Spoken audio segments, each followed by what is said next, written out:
The Pavilion on the Links by Robert Louis Stevenson. 1. I was a great solitary when I was young. I made it my pride to keep aloof, and suffice for my own entertainment. And I may say that I had neither friends nor acquaintances until I met that friend who became my wife and the mother of my children. With one man only was I on private terms.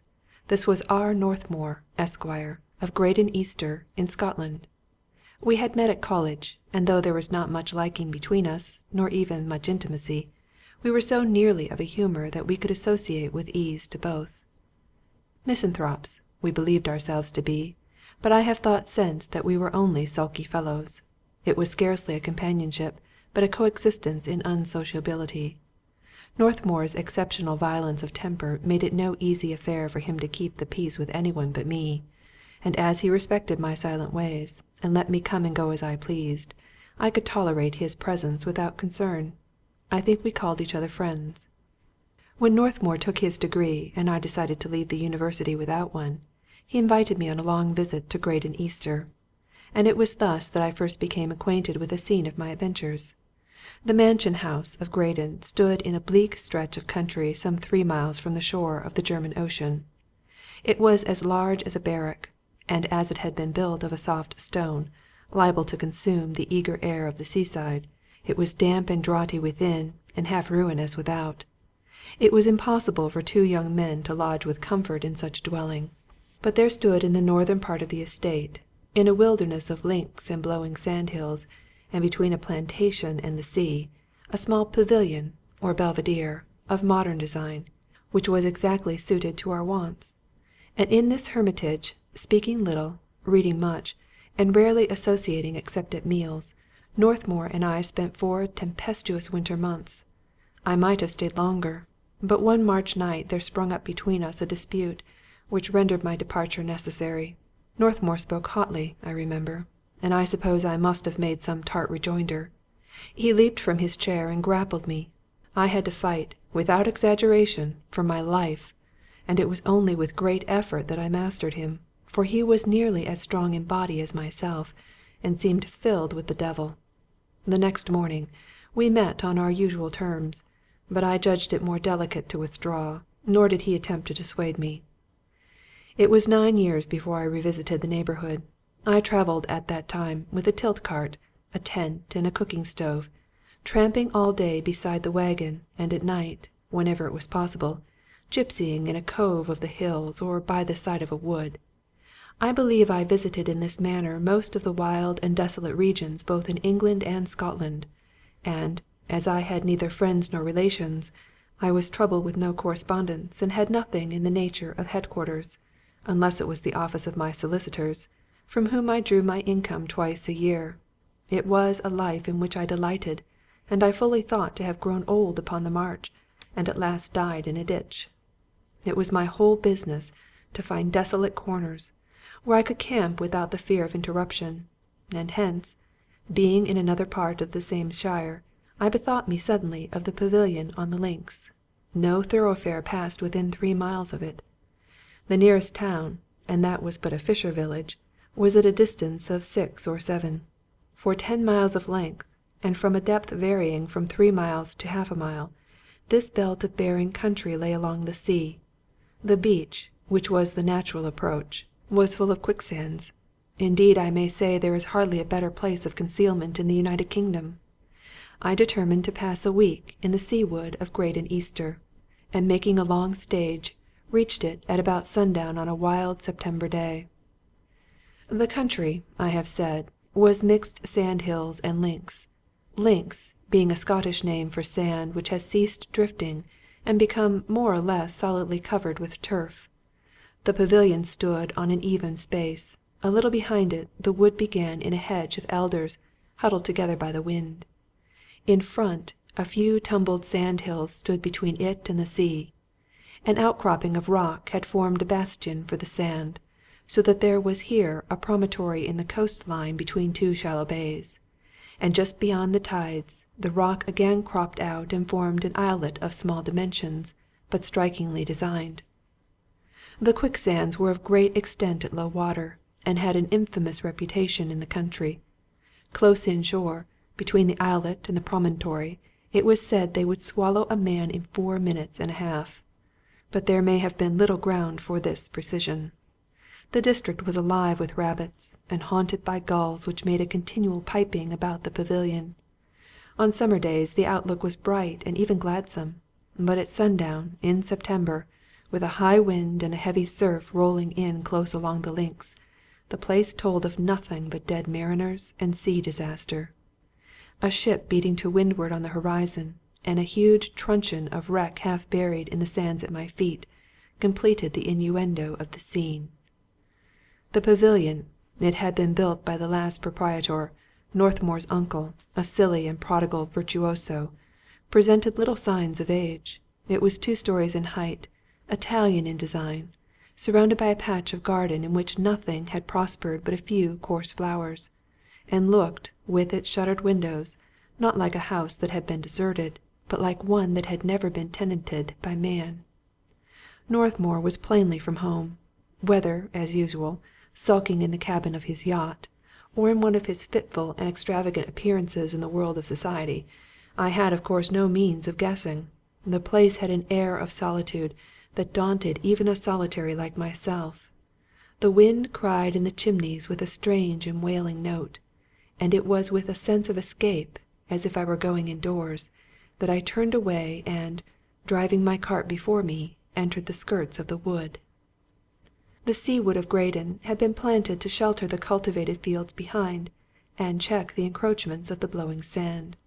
As you advanced into it from coastward, elders were succeeded by other hardy shrubs, but the timber was all stunted and bushy. It led a life of conflict. The trees were accustomed to swing there all night long in fierce winter tempests, and even in early spring the leaves were already flying, and autumn was beginning, in this exposed plantation. Inland the ground rose into a little hill, which, along with the islet, served as a sailing mark for seamen. When the hill was open of the islet to the north, vessels must bear well to the eastward to clear Graden Ness and the Graden Bullers. In the lower ground a streamlet ran along the trees, and, being dammed with dead leaves and clay of its own carrying, spread out every here and there, and lay in stagnant pools. 1 or 2 ruined cottages were dotted about the wood, and, according to Northmour, these were ecclesiastical foundations, and in their time had sheltered pious hermits. I found a den, or small hollow, where there was a spring of pure water, and there, clearing away the brambles, I pitched the tent, and made a fire to cook my supper. My horse I picketed farther in the woods where there was a patch of sward. The banks of the den not only concealed the light of my fire, but sheltered me from the wind, which was cold as well as high.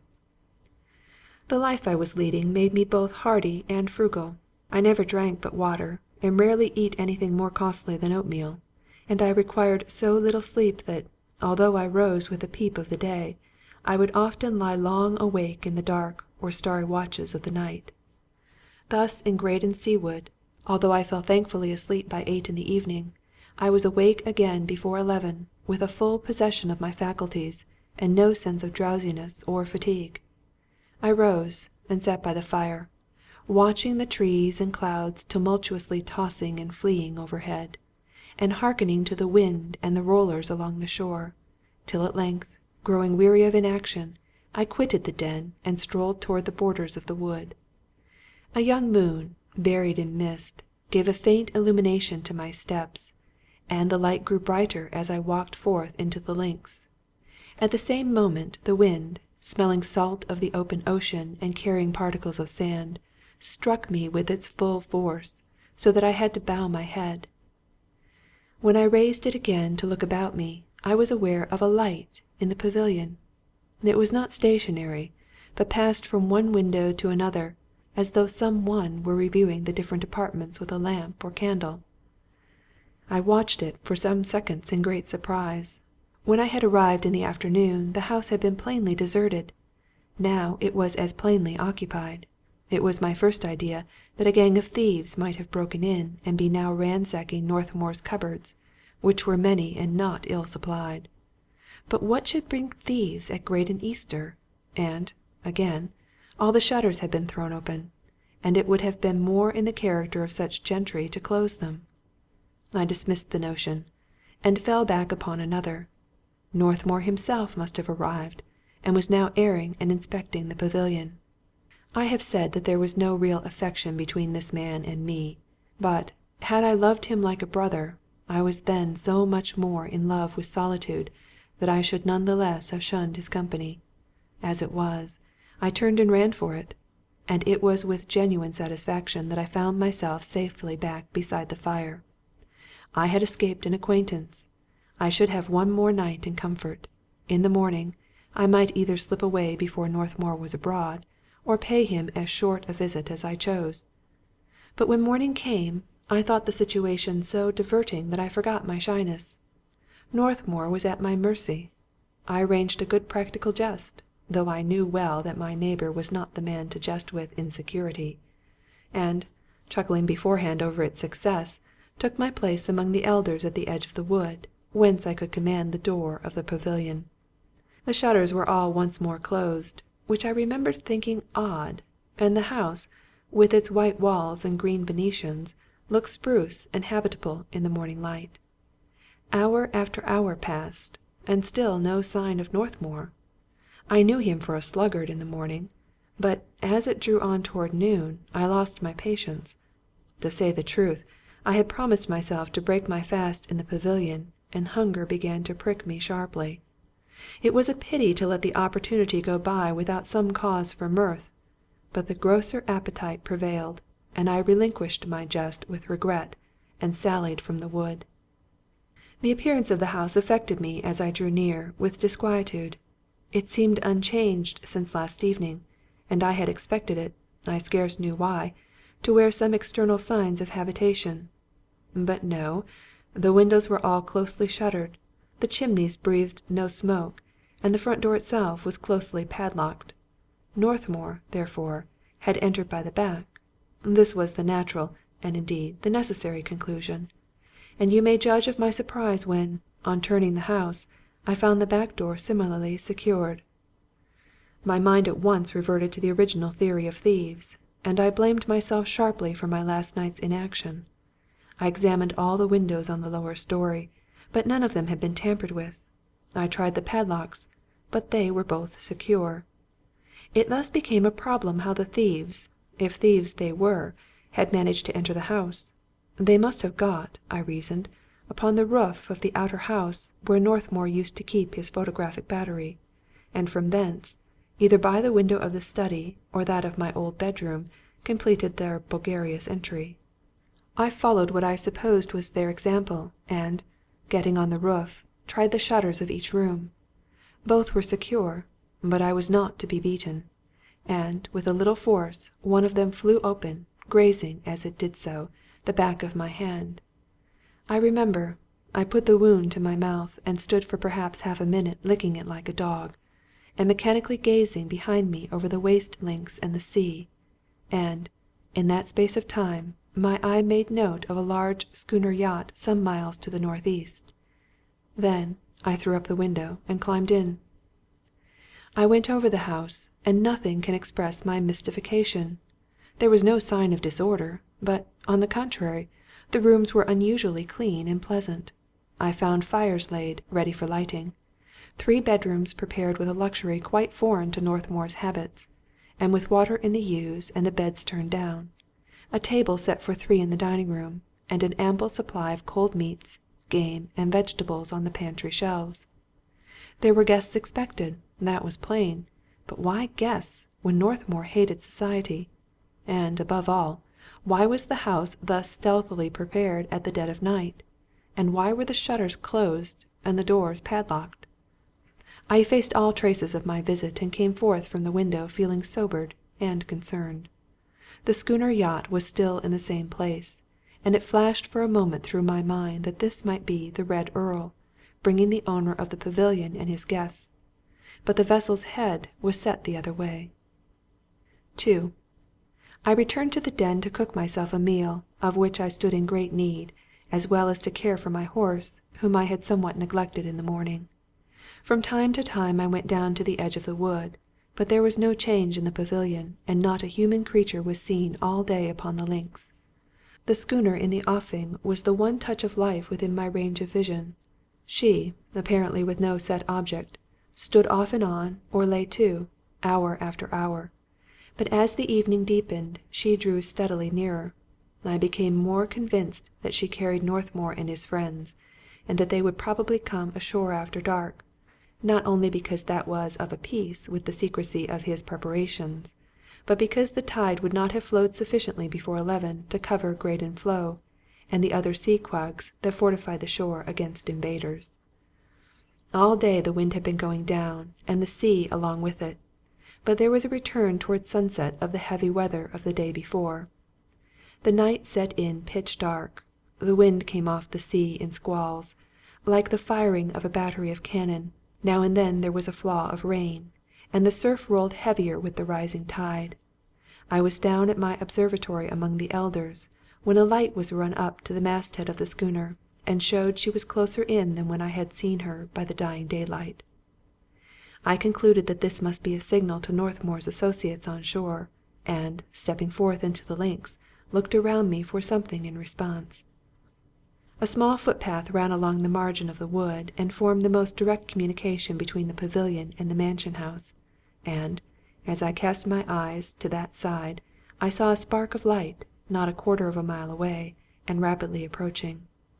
From its uneven course it appeared to be the light of a lantern carried by a person who followed the windings of the path, and was often staggered and taken aback by the more violent squalls. I concealed myself once more among the elders, and waited eagerly for the newcomer's advance. It proved to be a woman, and, as she passed within a half-rod of my ambush, I was able to recognize the features. The deaf and silent old dame who had nursed Northmour in his childhood was his associate in this underhand affair.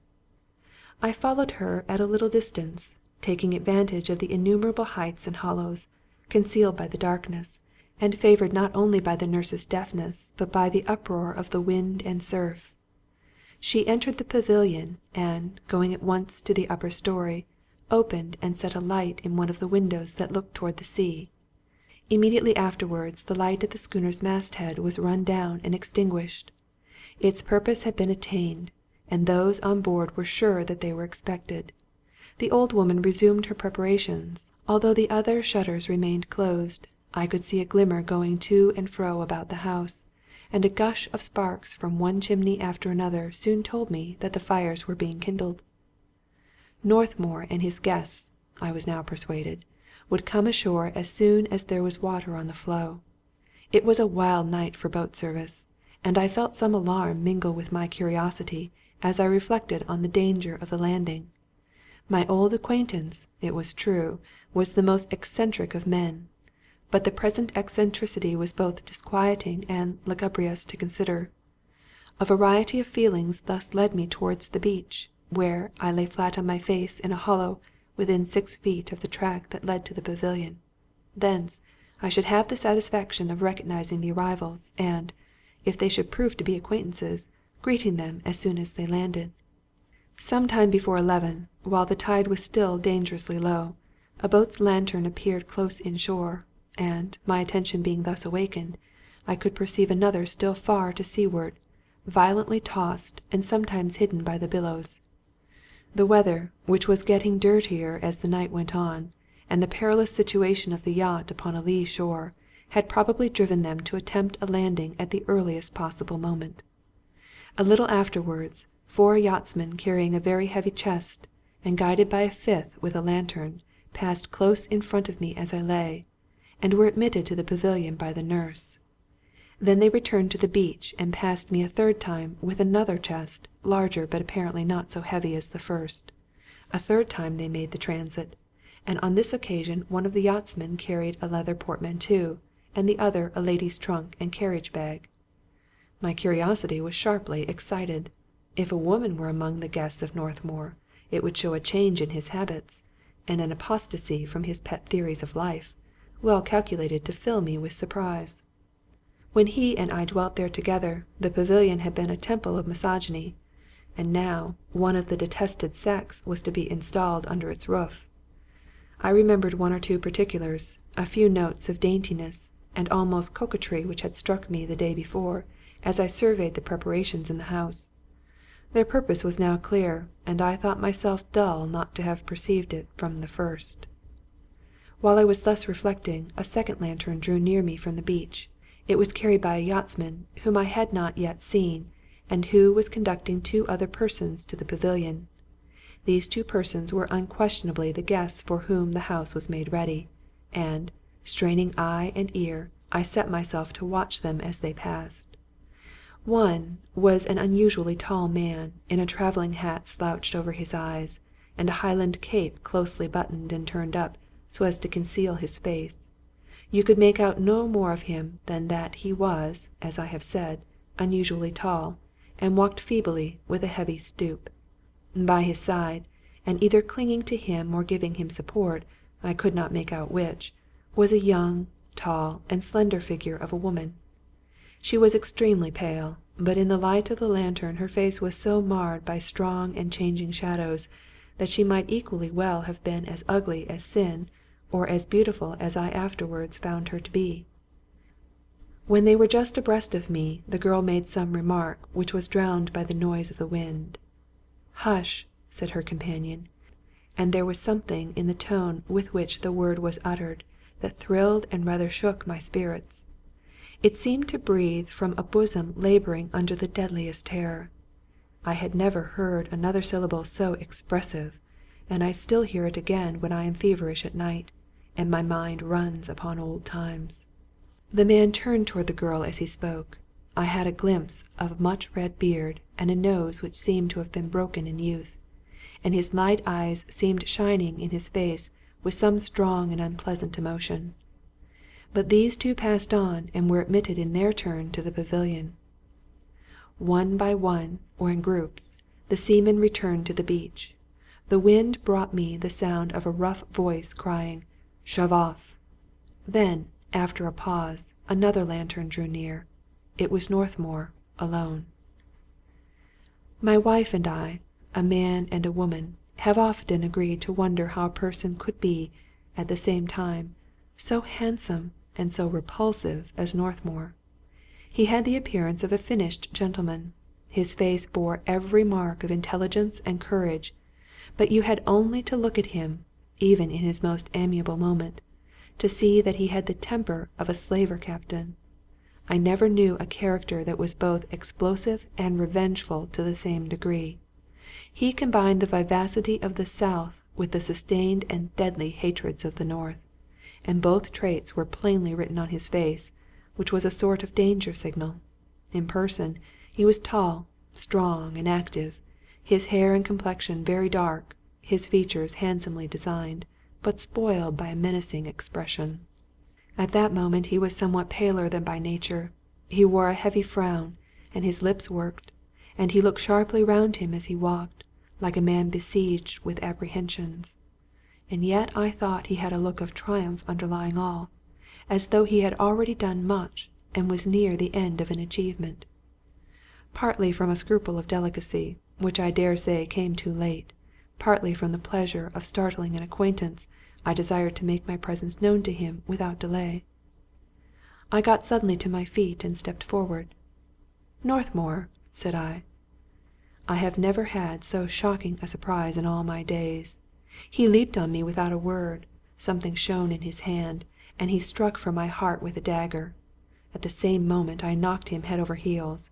Whether it was my quickness or his own uncertainty, I know not, but the blade only grazed my shoulder, while the hilt and his fist struck me violently on the mouth. I fled, but not far.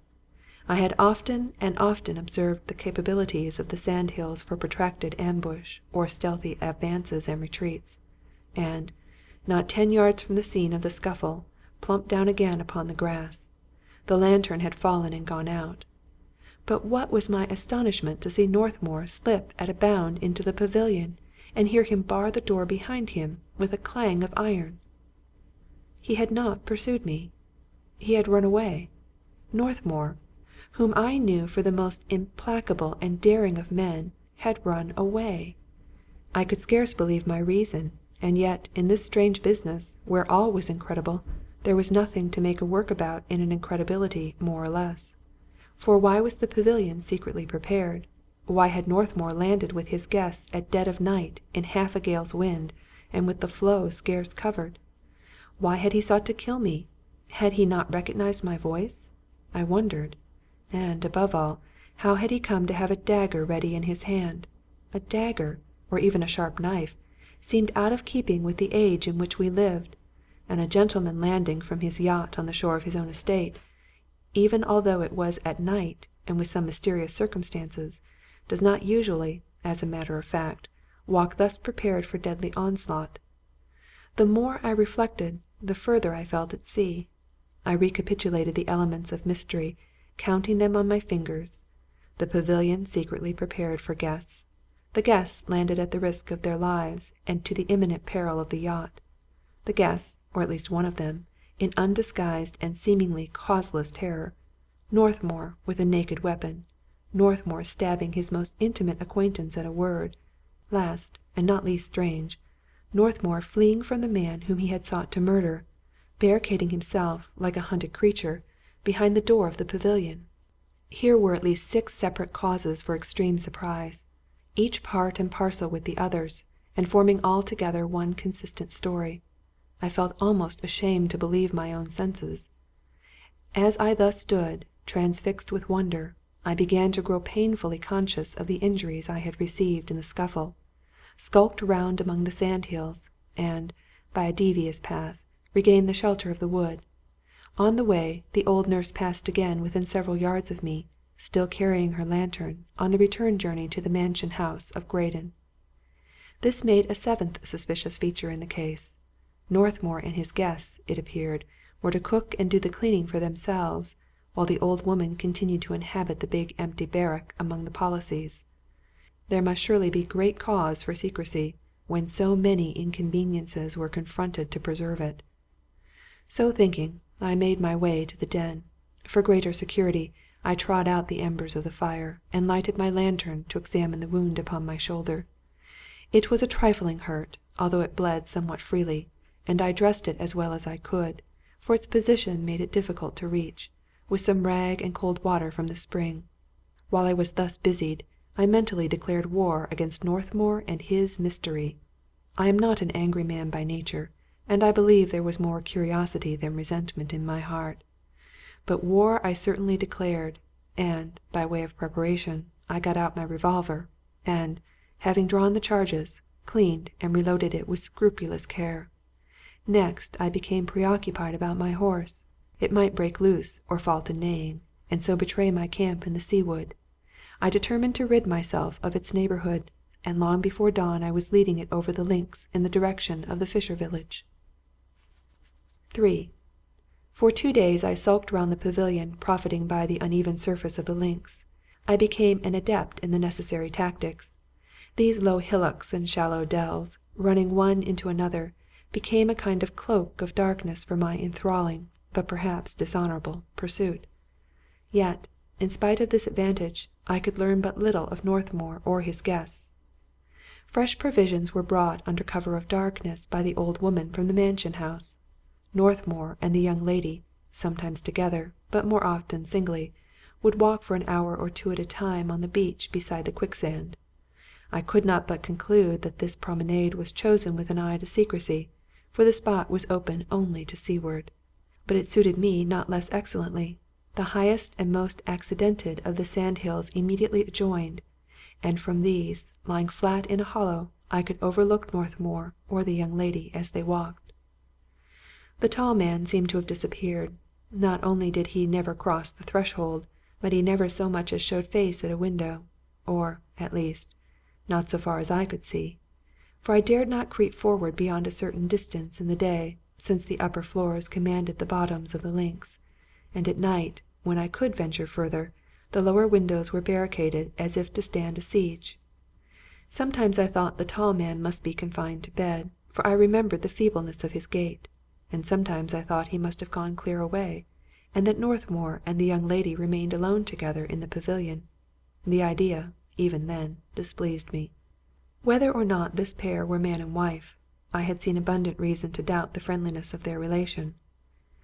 Although I could hear nothing of what they said, and rarely so much as glean a decided expression on the face of either, there was a distance, almost a stiffness, in their bearing which showed them to be either unfamiliar or at enmity. The girl walked faster when she was with Northmour than when she was alone, and I conceived that any inclination between a man and a woman would rather delay than accelerate the step. Moreover, she kept a good yard free of him, and trailed her umbrella, as if it were a barrier on the side between them. Northmour kept sidling closer, and, as the girl retired from his advance, their course lay at a sort of diagonal across the beach, and would have landed them in the surf had it been long enough continued. But, when this was imminent, the girl would unostentatiously change sides and put Northmour between her and the sea. I watched these manoeuvres, for my part, with high enjoyment and approval, and chuckled to myself at every move. On the morning of the third day, she walked alone for some time, and I perceived, to my great concern, that she was more than once in tears. You will see that my heart was already interested more than I supposed. She had a firm yet airy motion of the body, and carried her head with unimaginable grace. Every step was a thing to look at, and she seemed in my eyes to breathe sweetness and distinction. The day was so agreeable, being calm and sunshiny, with a tranquil sea, and yet with a healthful piquancy and vigour in the air, that, contrary to custom, she was tempted forth a second time to walk. On this occasion she was accompanied by Northmour, and they had been but a short while on the beach, when I saw him take forcible possession of her hand. She struggled and uttered a cry that was almost a scream. I sprung to my feet, unmindful of my strange position, but, ere I had taken a step, I saw Northmour bareheaded and bowing very low, as if to apologize, and dropped again at once into my ambush. A few words were interchanged, and then, with another bow, he left from the beach to return to the pavilion.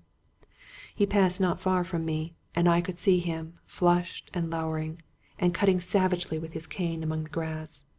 It was not without satisfaction that I recognized my own handiwork in a great cut under his right eye, and a considerable discoloration round the socket. For some time the girl remained where he had left her, looking out past the islet over the bright sea. Then, with a start, as one who throws off preoccupation and puts energy again upon its mettle, she broke into a rapid and decisive walk. She also was much incensed by what had passed. She had forgotten where she was, and I beheld her walk straight into the borders of the quicksand, where it is most abrupt and dangerous. 2 or 3 steps further and her life would have been in serious jeopardy, when I slid down the face of the sand hill, which is there precipitous, and, running half-way forward, called to her to stop. She did so, and turned round. There was not a tremor of fear in her behaviour, and she marched directly up to me like a queen. I was barefoot, and clad like a common sailor, save for an Egyptian scarf round my waist, and she probably took me at first for some one from the fisher village, straying after bait. As for her, when I thus saw her face to face, her eyes set steadily and imperiously upon mine, I was filled with admiration and astonishment, and thought her even more beautiful than I had looked to find her.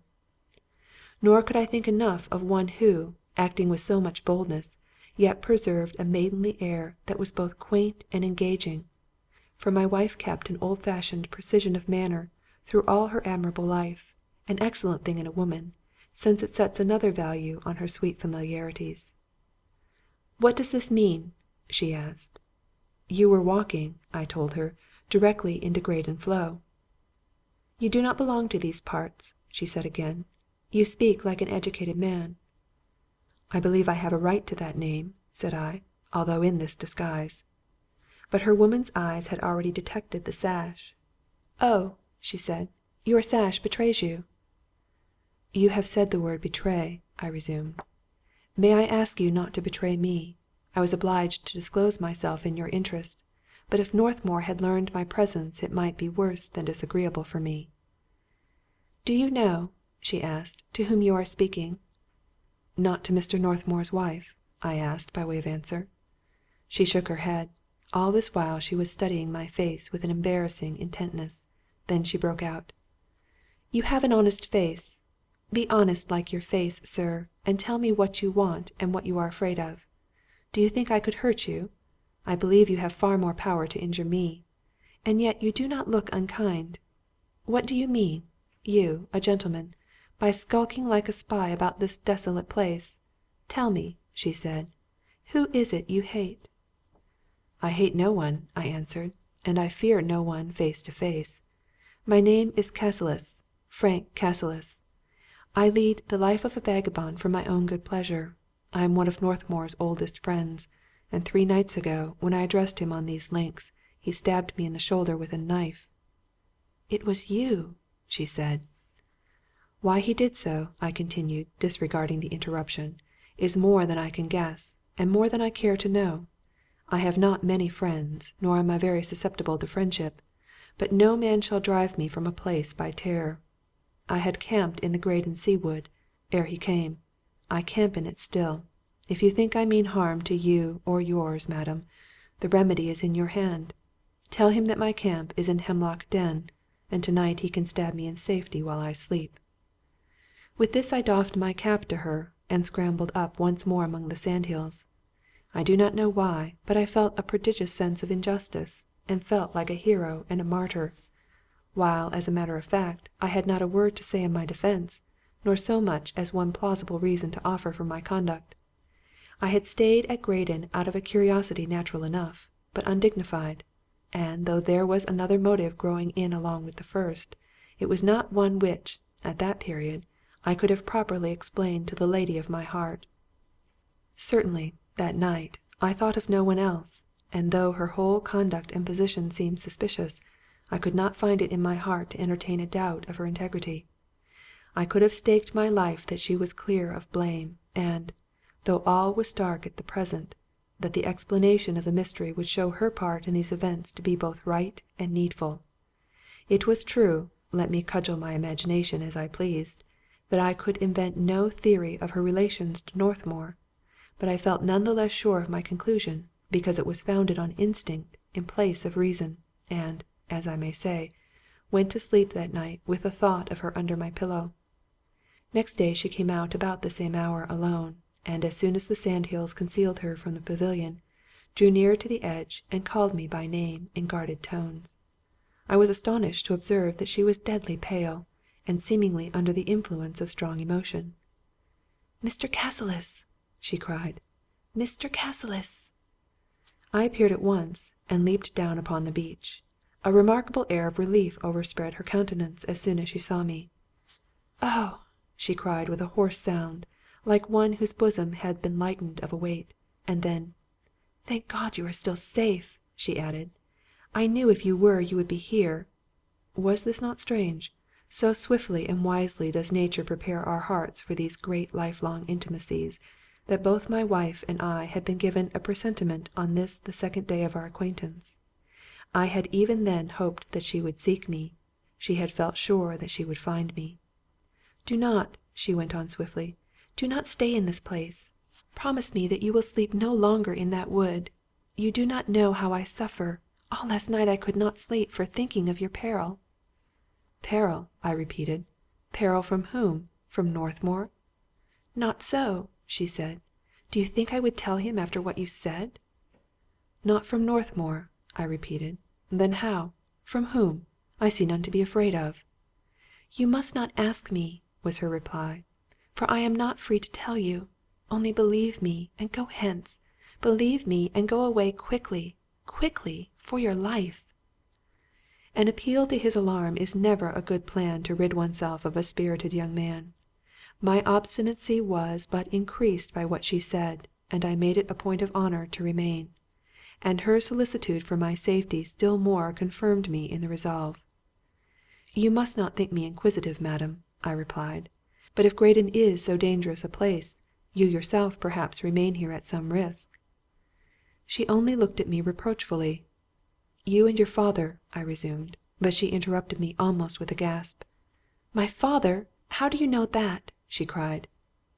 "I saw you together when you landed," was my answer, and I do not know why, but it seemed satisfactory to both of us, as indeed it was the truth. "But," I continued, "you need have no fear from me. I see that you have some reason to be secret, and you may believe me, your secret is as safe with me as if I were in Graden Floe. I have scarcely spoken to anyone for years. My horse is my only companion, and even he, poor beast, is not beside me. You see, then, you may count on me for silence. So tell me the truth, my dear young lady. Are you not in danger?" "Mr. Northmour says you are an honourable man," she returned, "and I believe it when I see you. I will tell you so much. You are right. We are in dreadful, dreadful danger, and you share it by remaining where you are." "Ah," said I, "you have heard of me from Northmour, and he gives me a good character?" "I asked him about you last night," was her reply. "I pretended—" she hesitated. "I pretended to have met you long ago, and spoken to you of him. It was not true, but I could not help myself without betraying you, and you had put me in a difficulty. He praised you highly." "And you may permit me one question. Does this danger come from Northmour?" I asked. "From Mr. Northmour?" she cried. "Oh, no! He stays with us to share it." "While you propose that I should run away," I said, "you do not rate me very high." "Why should you stay?" she asked. "You are no friend of ours."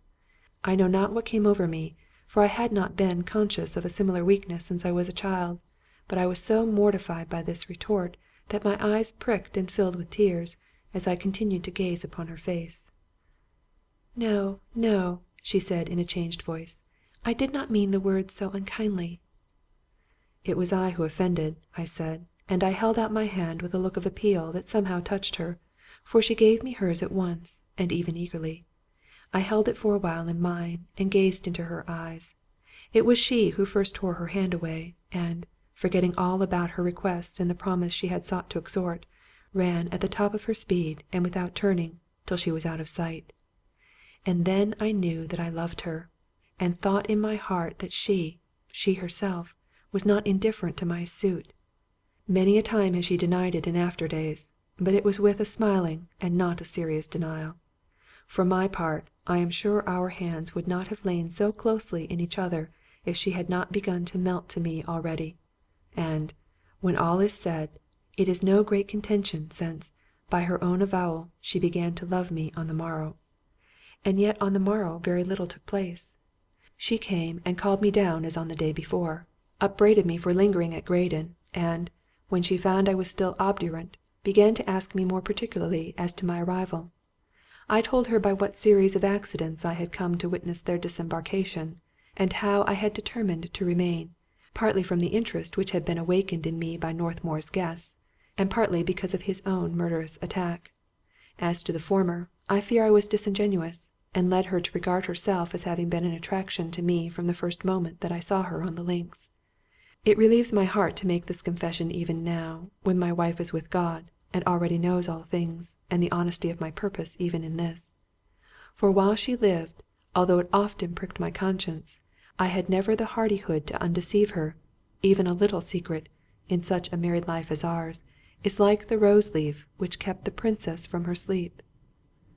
From this the talk branched into other subjects, and I told her much about my lonely and wandering existence, she, for her part, giving ear and saying little. Although we spoke very naturally, and latterly on topics that might seem indifferent, we were both sweetly agitated. Too soon it was time for her to go, and we separated, as if by mutual consent, without shaking hands, for both knew that, between us, it was no idle ceremony. The next, and that was the 4th day of our acquaintance, we met in the same spot, but early in the morning, with much familiarity and yet much timidity on either side. While she had once more spoken about my danger, and that, I understood, was her excuse for coming, I, who had prepared a great deal of talk during the night, began to tell her how highly I valued her kind interest, and how no one had ever cared to hear about my life, nor had I ever cared to relate it, before yesterday. She interrupted me, saying with vehemence, "And yet, if you knew who I was, you would not so much as speak to me." I told her such a thought was madness, and, little as we had met, I counted her already a dear friend, but my protestations seemed only to make her more desperate. "My father is in hiding," she cried. "My dear," said I, forgetting for the first time to add young lady, "what do I care?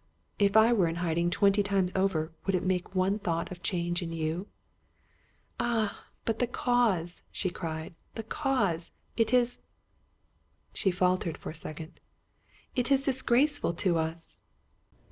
4. This was my wife's story as I drew it from her among tears and sobs. Her name was Clara Huddlestone. It sounded very beautiful in my ears, but not so beautiful as that other name of Clara Cassilis, which she wore during the longer and, I thank God, the happier portion of her life. Her father, Bernard Huddlestone, had been a private banker in a very large way of business. Many years before, his affairs becoming disordered, he had been led to try dangerous, and at last criminal, expedients to retrieve himself from ruin. All was in vain.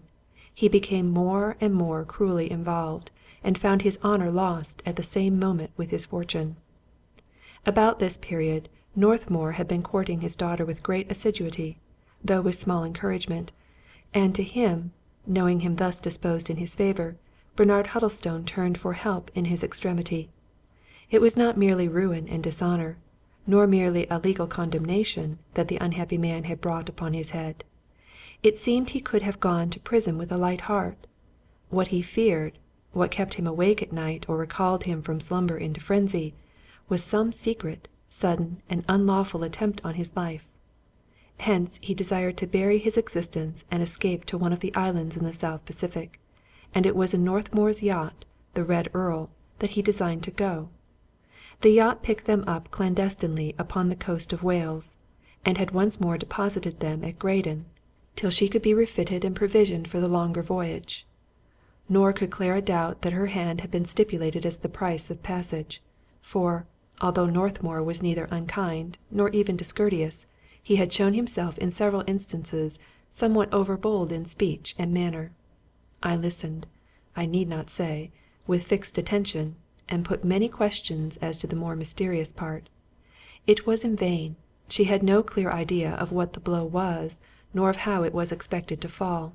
Her father's alarm was unfeigned and physically prostrating, and he had thought more than once of making an unconditional surrender to the police. But the scheme was finally abandoned, for he was convinced that not even the strength of our English prisons could shelter him from his pursuers. He had had many affairs in Italy, with Italians resident in London, in the later years of his business, and these last, as Clara fancied, were somehow connected with the doom that threatened him. He had shown great terror at the presence of an Italian scammon on board the Red Earl, and had bitterly and repeatedly accused Northmour in consequence. The latter had protested that Beppo, that was the seaman's name, was a capital fellow, and could be trusted to the death, but Mr. Huddlestone had continued ever since to declare that all was lost, that it was only a question of days, and that Beppo would be the ruin of him yet. I regarded the whole story as the hallucination of a mind shaken by calamity. He had suffered heavy loss by his Italian transactions, and hence the sight of an Italian was hateful to him, and the principal part in his nightmare would naturally enough be played by one of that nation. "What your father wants," I said, "is a good doctor and some calming medicine." "But Mr. Northmour," objected Clara, "he is untroubled by losses, and yet he shares in this terror." I could not help laughing at what I considered her simplicity. "My dear," said I, "you have told me yourself what reward he has to look for. All is fair in love, you must remember, and if Northmour foments your father's terrors, it is not at all because he is afraid of any Italian man, but simply because he is infatuated with a charming English woman." She reminded me of his attack upon myself on the night of the disembarkation, and this I was unable to explain. In short, and from one thing to another, it was agreed between us that I should set out at once for the fisher village, Graden Wester, as it was called, to look up all the newspapers I could find, and see for myself if there seemed any basis of fact for these continued alarms. The next morning, at the same hour and place, I was to make my report to Clara. She said no more on that occasion about my departure, nor, indeed, did she make it a secret that she clung to the thought of my proximity as something helpful and pleasant, and, for my part, I could not have left her if she had gone upon her knees to ask it. I reached Graden Wester before 10 in the forenoon, for in those days I was an excellent pedestrian, and the distance, as I think I have said, was little over 7 miles, fine walking all the way upon the springy turf. The village is one of the bleakest on the coast, which is saying much. there is a church in the hollow, a miserable haven in the rocks, where many boots have been lost as they returned from fishing, 2 or 3 score of stone houses arranged along the beach and in 2 streets, one leading from the harbour, and another striking out from it at right angles, and, at the corner of these 2, a very dark and cheerless tavern by way of principal hotel. I had dressed myself somewhat more suitably to my station in life, and at once called upon the minister in his little manse beside the graveyard. He knew me, although it was more than 9 years since we had met, and when I told him that I had been long upon a walking tour, and was behind with the news, readily lent me an armful of newspapers, dating from a month back to the day before. With these I sought the tavern, and, ordering some breakfast, sat down to study the Huddlestone failure. It had been, it appeared, a very flagrant case. Thousands of persons were reduced to poverty, and one in particular had blown out his brains as soon as payment was suspended. It was strange to myself that, while I read these details, I continued rather to sympathize with Mr. Huddlestone rather than his victims. So complete already was the empire of my love for my wife. A price was naturally set upon the banker's head, and, as the case was inexcusable and the public indignation thoroughly aroused, the unusual figure of £750 was offered for his capture. He was reported to have large sums of money in his possession. One day he had been heard of in Spain. The next, there was sure intelligence that he was still lurking between Manchester and Liverpool, or along the border of Wales. And the day after, a telegram would announce his arrival in Cuba or Yucatan. But in all this there was no word of an Italian, nor any sign of mystery. In the very last paper, however, there was one item not so clear. The accountants who were charged to verify the failure had, it seemed, come upon the traces of a very large number of thousands, which figured for some time in the transactions of the house of Huddlestone, but which came from nowhere and disappeared in the same mysterious fashion.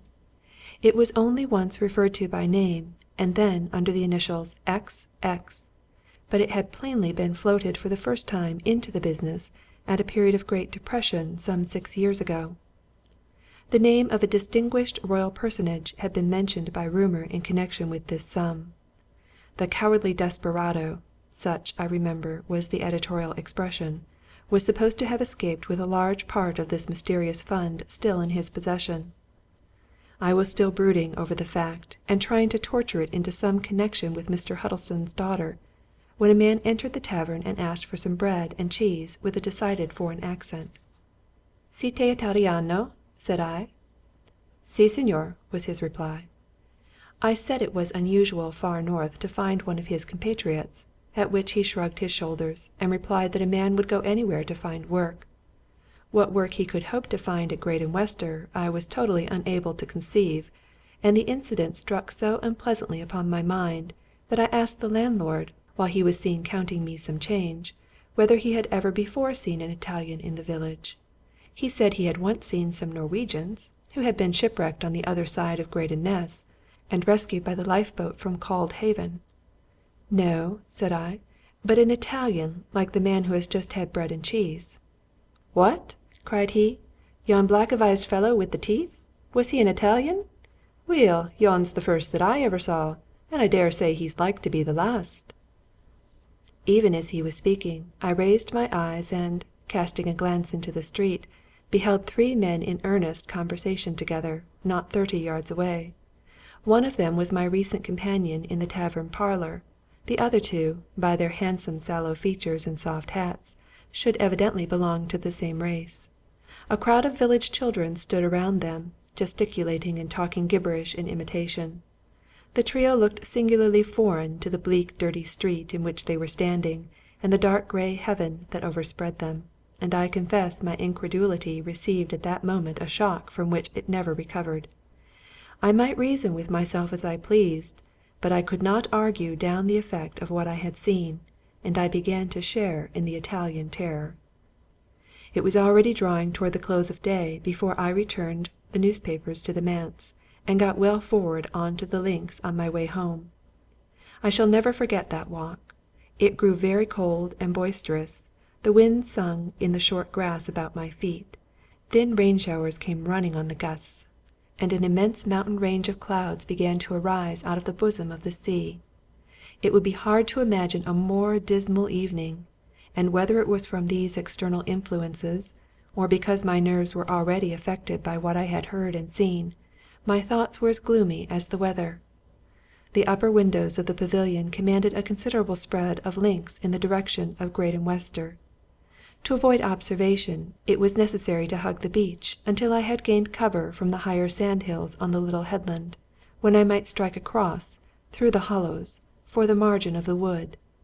The sun was about setting, the tide was low, and all the quicksands uncovered, and I was moving along, lost in unpleasant thoughts, when I was suddenly thunderstruck to perceive the prints of human feet.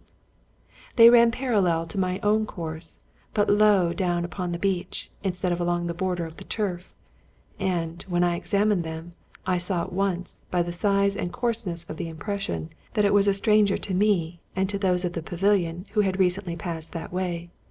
Not only so, but from the recklessness of the course which he had followed, steering near to the most formidable portions of the sand, he was evidently a stranger to the country and to the ill repute of Graden Beach. Step by step I followed the prints, until, a quarter of a mile further, I beheld them die away into the south-eastern boundary of Graden Floe. There, whoever he was, the miserable man had perished. One or two gulls, who had perhaps seen him disappear, wheeled over his sepulchre with their usual melancholy piping.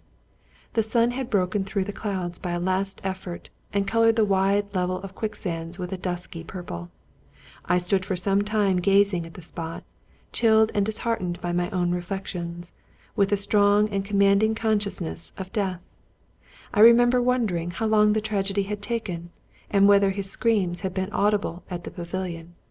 And then, making a strong resolution, I was about to tear myself away, when a gust fiercer than usual fell upon this quarter of the beach, and I saw, now whirling high in the air, now skimming lightly across the surface of the sands, a soft, black felt hat, somewhat conical in shape, such as I had remarked already on the heads of the Italians. I believe, but I am not sure, that I uttered a cry. The wind was driving the hat shoreward, and I ran round the border of the floe to be ready against its arrival. The gust fell, dropping the hat for a while upon the quicksand, and then, once more freshening, landed it a few yards from where I stood. I seized it with the interest you may imagine. It had seen some service. Indeed, it was rustier than either of those I had seen that day upon the street. The lining was red, stamped with the name of the maker, which I have forgotten, and that of the place of its manufacture, Venedig. This, it is not yet forgotten, was the name given by the Austrians to the beautiful city of Venice, then, and for a long time after, a part of their dominions. The shock was complete. I saw imaginary Italians upon every side, and for the first, and, I may say, for the last time in my experience, I became overpowered by what is called a panic terror. I knew nothing, that is, to be afraid of, and yet I admit that I was heartily afraid, and it was with sensible reluctance that I returned to my exposed and solitary camp in the sea-wood. There I ate some cold porridge which had been left over from the night before, for I was disinclined to make a fire, and, feeling strengthened and reassured, dismissed all these fanciful terrors from my mind, and lay down to sleep with composure. How long I may have slept it is impossible for me to guess, but I was awakened at last by a sudden, blinding flash of light into my face. It woke me like a blow. In an instant I was upon my knees, but the light had gone as suddenly as it came. The darkness was intense, and, as it was blowing great guns from the sea, and pouring with rain, the noises of the storm effectually concealed all others. It was, I dare say, half a minute before I regained my self-possession. But for two circumstances I should have thought I had been awakened by some new and vivid form of nightmare. First, the flap of my tent, which I had shut carefully when I retired, was now unfastened, and second, I could still perceive, with a sharpness that excluded any theory of hallucination, the smell of hot metal and of burning oil. The conclusion was obvious. I had been awakened by some one flashing a bull's-eye lantern in my face. It had been but a flash, and away. He had seen my face, and then gone. I asked myself the object of so strange a proceeding, and the answer came pat. The man, whoever he was, had thought to recognize me, and he had not. There was another question unresolved, and to this, I may say, I feared to give an answer. If he had recognized me, what would he have done? My fears were immediately diverted from myself, for I saw that I had been visited in a mistake, and I became persuaded that some dreadful danger threatened the pavilion. It required some nerve to issue forth into the black and intricate thicket which surrounded and overhung the den, but I groped my way to the links, drenched with rain, beaten upon and deafened by the gusts, and fearing at every step to lay my hand upon some lurking adversary. The darkness was so complete that I might have been surrounded by an army, and yet none the wiser, and the uproar of the gale so loud that my hearing was as useless as my sight. For the rest of that night, which seemed interminably long, I patrolled the vicinity of the pavilion, without seeing a living creature or hearing any noise but the concert of the wind, the sea, and the rain. A light in the upper story filtered through a cranny of the shutter, and kept me company till the approach of dawn. 5. With the first peep of day I retired from the open to my old lair among the sand-hills, there to await the coming of my wife. The morning was grey, wild, and melancholy. The wind moderated before sunrise, and then went about and blew in puffs from the shore. The sea began to go down, but the rain still fell without mercy. Over all the wilderness of links there was not a creature to be seen, yet I felt sure the neighbourhood was alive with skulking foes. The light that had been so suddenly and surprisingly flashed upon my face as I lay sleeping, and the hat that had been blown ashore by the wind from over Graden Floe, were two speaking signals of the peril that environed Clara and the party in the pavilion. It was perhaps 7:30, or nearer 8, before I saw the door open and that dear figure come toward me in the rain. I was waiting for her on the beach before she had crossed the sand-hills. "I have had such trouble to come," she cried. "They did not wish me to go walking in the rain." "Clara," I said, "you are not frightened?" "No," said she, with a simplicity that filled my heart with confidence, "for my wife was the bravest as well as the best of women. In my experience I have not found the two go always together, but with her they did, and she combined the extreme of fortitude with the most endearing and beautiful virtues." I told her what had happened, and, though her cheek grew visibly paler, she retained perfect control over her senses. "You see now that I am safe," said I, in conclusion. "They do not mean to harm me, for, had they chosen, I was a dead man last night." She laid her hand upon my arm. "And I had no presentiment," she cried. Her accent thrilled me with delight. I put my arm about her, and strained her to my side, and before either of us was aware, her hands were on my shoulders and my lips upon her mouth. Yet up to that moment no word of love had passed between us. To this day I remember the touch of her cheek, which was wet and cold with the rain, and many a time since, when she has been washing her face, I have kissed it again for the sake of that morning on the beach. Now that she is taken from me, and I finish my pilgrimage alone, I recall our old loving kindnesses, and the deep honesty and affection which united us, and my present loss seems but a trifle in comparison. We may have thus stood for some seconds, for time passes quickly with lovers, before we were startled by a peal of laughter close at hand. It was not natural mirth, but seemed to be affected in order to conceal an angrier feeling. We both turned, though I still kept my left arm about Clara's waist, nor did she seek to withdraw herself, and there, a few paces off upon the beach, stood Northmour, his head lowered, his hands behind his back, his nostrils white with passion. "Ah, Cassilis," he said, as I disclosed my face. "That same," said I, for I was not at all put about. "And so, Miss Huddlestone," he continued slowly but savagely, "this is how you keep your faith to your father and to me? This is the value you set upon your father's life? And are you so infatuated with this young gentleman that you must brave ruin, and decency, and common human caution—" "Miss Huddlestone," I was beginning to interrupt him, when he in turn cut in brutally. "You hold your tongue," said he. "I am speaking to that girl." That girl, as you call her, is my wife, said I, and my wife only leaned a little nearer, so that I knew she had affirmed my words. Your what? He cried. You lie! Northmour, said I, we all know you have a bad temper, and I am the last man to be irritated by words. For all that, I propose that you speak lower, for I am convinced that we are not alone. He looked round him, and it was plain that my remark had in some degree sobered his passion. What do you mean? He asked. I said only one word. Italians. He swore a round oath, and looked at us, from one to the other. Mr. Cassilis knows all that I know, said my wife. What I want to know, he broke out, is where the devil Mr. Cassilis comes from, and what the devil Mr. Cassilis is doing here. You say you are married. That I do not believe. If you were, Great and Flo would soon divorce you. 4 minutes and a half, Cassilis. I keep my private cemetery for my friends. It took somewhat longer, said I, for that Italian. He looked at me for a moment half daunted, and then, almost civilly, asked me to tell my story. You have too much the advantage of me, Cassilis, he added. I complied, of course, and he listened with several ejaculations, while I told him how I had come to Graden, and that it was I whom he had tried to murder on the night of landing, and what I had subsequently seen and heard of the Italians.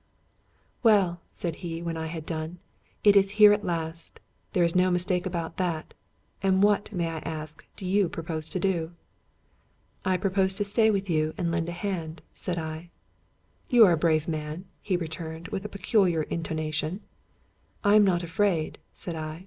And so, he continued, I am to understand that you two are married, and do you stand up to it before my face, Miss Huddlestone? We are not yet married, said Clara, but we shall be as soon as we can. Bravo, cried Northmour. And the bargain? Damn it, you're not a fool, young woman. I may call a spade with you. How about the bargain? You know as well as I do what your father's life depends upon. I have only to put my hands under my coat-tails and walk away, and his throat would be cut before evening. Yes, Mr. Northmour, returned Clara with great spirit. But that is what you will never do. You made a bargain that was unworthy of a gentleman, but you are a gentleman for all that, and you will never desert a man whom you have begun to help. Aha, said he, you think I will give my yacht for nothing. You think I will risk my life and liberty for love of the old gentleman, and then, I suppose, be best man at the wedding, to wind up? Well, he added, with an odd smile, perhaps you are not altogether wrong. But ask Cassilis here. He knows me. Am I a man to trust? Am I safe and scrupulous? Am I kind? I know you talk a great deal, and sometimes, I think, very foolishly, replied Clara.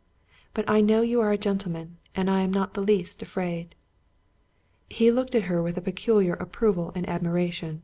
Then, turning to me, Do you think I would give her up without a struggle, Frank? Said he. I tell you plainly, you look out. The next time we come to blows. We'll make the third, I interrupted, smiling. Aye, true, so it will, he said. I had forgotten. Well, the third time's lucky. The third time, you mean, you will have the crew of the Red Earl to help you, I said. Do you hear him? He asked, turning to my wife. I hear two men speaking like cowards, said she. I should despise myself either to think or speak like that, and neither of you believe one word that you are saying, which makes it the more wicked and silly. She's a tramp, cried Northmour, but she's not yet Mrs. Cassilis. I say no more. The present is not for me. Then my wife surprised me. I leave you here, she said suddenly. My father has been too long alone. But remember this, you are to be friends, for you are both good friends to me. She has since told me her reason for this step. As long as she remained, she declares that we two would have continued to quarrel, and I suppose that she was right, for when she was gone we fell at once into a sort of confidentiality. Northmour stared after her as she went away over the sand-hill. She is the only woman in the world, he exclaimed with an oath. Look at her action. I, for my part, leaped at this opportunity for a little further light. See here, Northmour, said I, we are all in a tight place, are we not? I believe you, my boy, he answered, looking me in the eyes and with great emphasis. We have all hell upon us, that's the truth. You may believe me or not, but I'm afraid of my life. Tell me one thing, said I. What are they after, these Italians? What do they want with Mr. Huddlestone? Don't you know? He cried. The black old scamp had Carbonari funds on a deposit, 280,000, and of course he gambled it away on stocks. There was to have been a revolution in the Tridentino or Parma, but the revolution is off, and the whole wasp's nest is after Huddlestone. We shall all be lucky if we can save our skins. The Carbonari, I exclaimed. God help him indeed. Amen, said Northmour. And now, look here. I have said that we are in a fix, and, frankly, I shall be glad of your help. If I can't save Huddlestone, I want at least to save the girl. Come and stay in the pavilion, and there's my hand on it. I shall act as your friend until the old man is either clear or dead. But, he added, once that is settled, you become my rival once again, and I warn you, mind yourself. Done, said I, and we shook hands. And now let us go directly to the fort, said Northmour, and he began to lead the way through the rain. 6. We were admitted to the pavilion by Clara, and I was surprised by the completeness and security of the defences. A barricade of great strength, and yet easy to displace, supported the door against any violence from without, and the shutters of the dining-room, into which I was led directly, and which was feebly illuminated by a lamp, were even more elaborately fortified. The panels were strengthened by bars and crossbars, and these in their turn were kept in position by a system of braces and struts, some abutting on the floor, some on the roof, and others, in fine, against the opposite wall of the apartment. It was at once a solid and well-designed piece of carpentry, and I did not seek to conceal my admiration. I am the engineer, said Northmour. You remember the planks in the garden. Behold them. I did not know you had so many talents, said I. Are you armed? He continued, pointing to an array of guns and pistols, all in admirable order, which stood in line against the wall, or were displayed upon the sideboard. Thank you, I returned. I have gone armed since our last encounter, but, to tell you the truth, I have had nothing to eat since early yesterday evening. Northmour produced some cold meat, to which I eagerly set myself, and a bottle of good Burgundy, by which, wet as I was, I did not scruple to profit. I have always been an extreme temperance man on principle, but it is useless to push principle to excess, and on this occasion I believe that I finished 3/4 of the bottle. As I ate, I still continued to admire the preparations for defence. We could stand a siege, I said at length. Yes, drawled Northmour, a very little one, perhaps. It is not so much the strength of the pavilion I misdoubt. It is the double danger that kills me.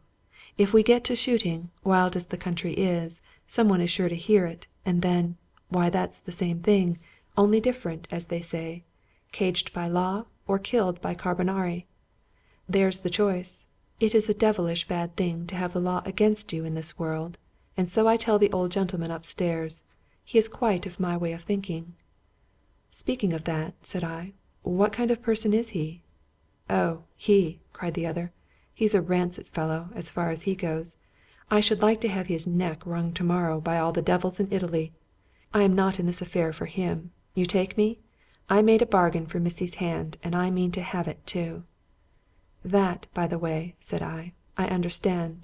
But how will Mr. Huddlestone take my intrusion? Leave that to Clara, returned Northmour. I could have struck him in the face for his coarse familiarity, but I respected the truce, as, I am bound to say, did Northmour, and so long as the danger continued not a cloud arose in our relation. I bear him this testimony with the most unfeigned satisfaction, nor am I without pride when I look back upon my own behaviour, for surely no two men were ever left in a position so invidious and irritating. As soon as I had done eating, we proceeded to inspect the lower floor. Window by window we tried the different supports, now and then making an inconsiderable change, and the strokes of the hammer sounded with startling loudness through the house. I proposed, I remember, to make loopholes, but he told me they were already made in the windows of the upper story. It was an anxious business, this inspection, and left me downhearted. There were 2 doors and 5 windows to protect, and, counting Clara, only 4 of us to defend them against an unknown number of foes. I communicated my doubts to Northmour, who assured me with unmoved composure that he entirely shared them. Before morning, said he, We shall all be butchered and buried in Graden Floe. For me, that is written." I could not help shuddering at the mention of the quicksand, but reminded Northmour that our enemies had spared me in the wood. "Do not flatter yourself," said he. "Then you were not in the same boat with the old gentleman. Now you are. It's the floe for all of us. Mark my words." I trembled for Clara, and just then her dear voice was heard calling us to come upstairs. Northmour showed me the way, and, when he had reached the landing, knocked at the door of what used to be called my uncle's bedroom, as the founder of the Pavilion had designed it especially for himself. "Come in, Northmour. Come in, dear Mr. Cassilis," said a voice from within. Pushing open the door, Northmour admitted me before him into the apartment. As I came in, I could see the daughters slipping out by the side door into the study, which had been prepared as her bedroom. In the bed, which was drawn back against the wall, instead of standing, as I had last seen it, boldly across the window, sat Bernard Huddlestone, the defaulting banker. Little as I had seen of him by the shifting light of the lantern on the links, I had no difficulty in recognizing him for the same.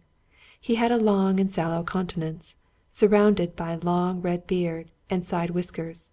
His broken nose and high cheek-bones gave him somewhat the air of a Kalmuck, and his light eyes shone with the excitement of a high fever. He wore a skull-cap of black silk. A huge Bible lay open before him on the bed, with a pair of gold spectacles in the place, and a pile of other books lay on the stand by his side.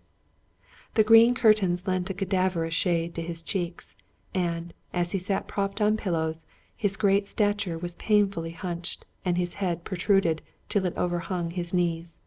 I believe if he had not died otherwise, he must have fallen a victim to consumption in the course of but a very few weeks. He held out to me a hand, long, thin, and disagreeably hairy.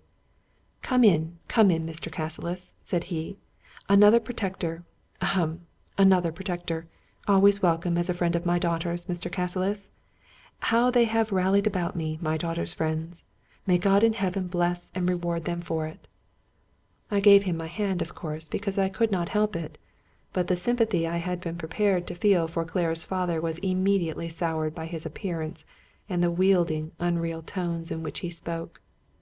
"Cassilis is a good man," said Northmour, "worth 10. "So I hear," cried Mr. Huddlestone eagerly. "So my girl tells me. Ah, Mr. Cassilis, my sin has found me out, you see. I am very low, but I hope equally penitent. We must all come to the throne of grace at last, Mr. Cassilis. For my part, I come late indeed, but with unfeigned humility, I trust." "Fiddle-dee-dee," said Northmour roughly. "No, no, dear Northmour," cried the banker. "You must not say that. You must not try to shake me. You forget, my dear, good boy, you forget that I may be called this very night before my Maker." His excitement was pitiful to behold, and I felt myself growing indignant with Northmour, whose infidel opinions I well knew, and heartily despised, as he continued to taunt the poor sinner out of his humour of repentance. "Pooh, my dear Huddlestone," said he, "you do yourself injustice. You are a man of the world inside and out, and were up to all kinds of mischief before I was born. Your conscience is tanned like South American leather, only you forgot to tan your liver, and that, if you will believe me, is the seat of the annoyance." "Rogue, bad boy," said Mr. Huddlestone, shaking his finger. "I am no precisian, if you come to that. I always hated a precisian, but I never lost hold of something better through it all. I have been a bad boy, Mr. Cassilis. I do not seek to deny that. But it was after my wife's death, and you know, with a widower, it's a different thing. Sinful, I won't say no. But there is a gradation, we shall hope. And talking of that, hark!" he broke out suddenly, his hand raised, his fingers spread, his face racked with interest and terror. "Only the rain, bless God!" he added, after a pause, and with indescribable relief. For some seconds he lay back among the pillows, like a man near to fainting. Then he gathered himself together, and, in somewhat tremulous tones, began once more to thank me for the share I was prepared to take in his defence. "One question, sir," said I, when he had paused. "Is it true that you have money with you?" He seemed annoyed by the question, but admitted with reluctance that he had a little. "Well," I continued, "it is their money they are after, is it not? and why not give it up to them?" "Ah," replied he, shaking his head, "I have tried that already, Mr. Cassilis, and alas, that it should be so, but it is blood they want." "Huddlestone, that's a little less than fair," said Northmour. "You should mention that what you offered them was upward of 200,000 short. The deficit is worth a reference. It is for what they call a cool sum, Frank. Then, you see, the fellows reason in their clear Italian way. And it seems to them, as indeed it seems to me, that they may just as well have both while they are about it, money and blood together, by George, and no more trouble for the extra pleasure." "Is it in the Pavilion?" I asked. "It is, and I wish it were in the bottom of the sea instead," said Northmour; and then suddenly, "What are you making faces at me for?" he cried to Mr. Huddlestone, on whom I had unconsciously turned my back. "Do you think Cassilis would sell you?" Mr. Huddlestone protested that nothing had been further from his mind. "It is a good thing," retorted Northmour in his ugliest manner. "You might end by wearying us. What were you going to say?" he added, turning to me. "I was going to propose an occupation for the afternoon," said I. "Let us carry that money out, piece by piece, and lay it down before the pavilion door. If the Carbonari come, why, it's theirs at any rate." "No, no!" cried Mr. Huddlestone. "It does not, it cannot belong to them. It should be distributed pro rata among all my creditors." "Come now, Huddlestone," said Northmour, "none of that." "Well, but my daughter," moaned the wretched man. "Your daughter will do well enough. Here are two suitors, Cassilis and I, neither of us beggars, between whom she has to choose.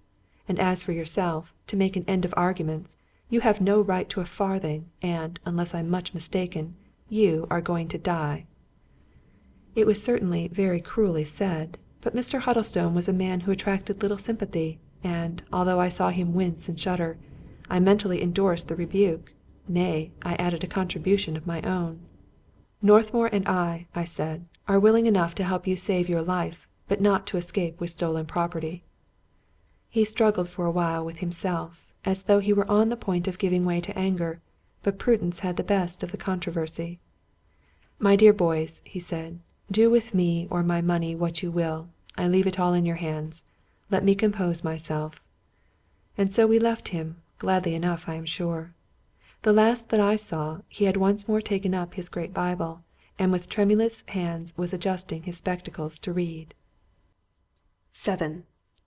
The recollection of that afternoon will always be graven on my mind.